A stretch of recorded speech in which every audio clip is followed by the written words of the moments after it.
Hi guys, ఈ రోజు వీడియోలో మనం కంప్యూటర్ కోడ్ని HTML లో ఎలా రిప్రజెంట్ చేయాలో నేర్చుకుందాం. ద ఇన్లైన్ కోడ్ ఎలిమెంట్ అనేది షార్ట్ స్నిప్పెట్స్ ఆఫ్ కోడ్ని టెక్స్ట్లో రిప్రజెంట్ చేయడానికి ఉపయోగిస్తారు.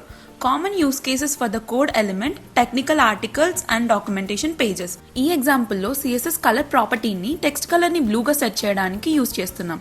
ఈ కోడ్ స్నిప్పెట్ని కోడ్ ట్యాగ్స్లో వ్రాప్ చేయడం ద్వారా ఇది బ్రౌజర్కి కమ్యూనికేట్ చేస్తుంది ఈ టెక్స్ట్ ఒక పీస్ ఆఫ్ ఇన్లైన్ కోడ్ అని.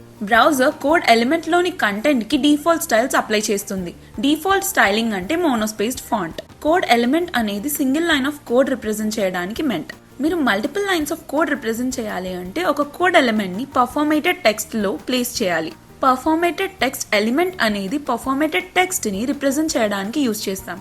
ఈ ఎగ్జాంపుల్లో పర్ఫార్మేటెడ్ టెక్స్ట్ ఎలిమెంట్ ని CSS డిక్లరేషన్ చూపించడానికి యూజ్ చేసాం. ప్రీ ఎలిమెంట్ వాడినప్పుడు స్పేసింగ్ మీద కేర్ఫుల్ గా ఉండాలి, ఎందుకంటే అది HTML డాక్యుమెంట్ లో ఎలా రాస్తే అలా ఎగ్జాక్ట్లీ డిస్ప్లే అవుతుంది. బ్రౌజర్ లో మీరు చూస్తే కోడ్ రైట్ సైడ్ కి కొన్ని స్పేసెస్ తో ఇండెంట్ అయి ఉంటుంది. మీరు ఇండెంటేషన్ మార్చితే స్క్రీన్ మీద కూడా ఇండెంటేషన్ లో డిఫరెన్స్ కనపడుతుంది. HTML డాక్యుమెంట్ లో కోడ్ ఎగ్జాంపుల్స్ ఇంక్లూడ్ చేయడానికి షార్ట్ ఇన్లైన్ ఎగ్జాంపుల్స్ కోసం కోడ్ ఎలిమెంట్ వాడాలి. మీకు లాంగర్ కోడ్ స్నిప్పెట్స్ డిస్ప్లే చేయాలి అంటే మీరు ప్రీ మరియు కోడ్ ఎలిమెంట్స్ వాడాలి.